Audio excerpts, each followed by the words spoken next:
అంటే రాష్ట్ర ప్రభుత్వం గౌరవ ముఖ్యమంత్రి గారు గద్దరన్న యొక్క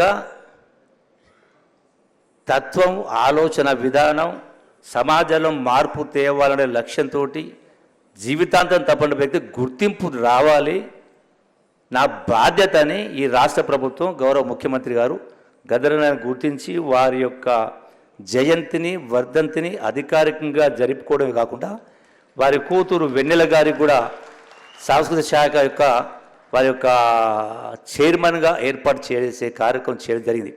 అంతేకాదు ఈరోజున పద్మ ఏదైతే అవార్డ్స్ ఉన్నాయో అవార్డ్స్ను గద్దరన్న పేరు మీద మార్చేటువంటి గొప్ప నిర్ణయం తీసుకోవడం జరిగింది.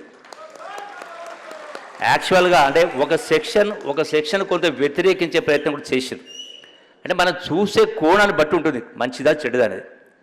నేను బీజేపీ ఎంపీ ఒక అతను మాట్లాడాడు, అంటే పద్మశ్రీ పురస్కారం ఇవ్వము అని.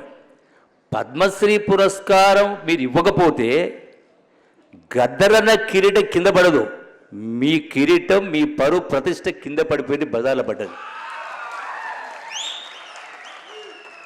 అంటే వ్యక్తి యొక్క తత్వం, ఆలోచన విధానం ఏంది అనేది మీరు గమనించలేని పరిస్థితిలో ఉన్నారంటే అది చాలా దురదృష్టకరం.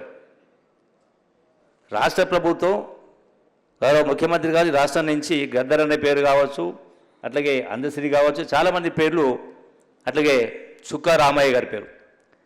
అంటే మహానుభావులు, అదేదో మనం మంత్రాలు చదివితే రావవి, జీవితాంతం తపన పడి కష్టపడి ఒక స్థాయికి చేరులో వాళ్ళు గుర్తించాల్సినటువంటి, గౌరవించాల్సిన బాధ్యత మనది.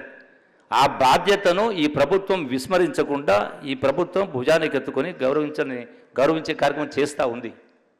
ఇది గమనించకుండా మేము గద్దరన్నకు పద్మశ్రీ అవార్డు ఇవ్వను అంటే ఇవ్వనంత మాత్రాన యావత్ సమాజం ఇలా రకరకాల మీడియాలు ఉన్నాయి, ఒకనాడు లేకుండా రకరకాల మీడియాలు ఉన్నాయి, అన్నీ కూడా ప్రజలు గమనిస్తూ ఉన్నారు. సందర్భం వచ్చినప్పుడు ఎవరికి ఎక్కడ ఎట్లా వాత పెట్టాలో పెట్టే కార్యక్రమం చేస్తారు.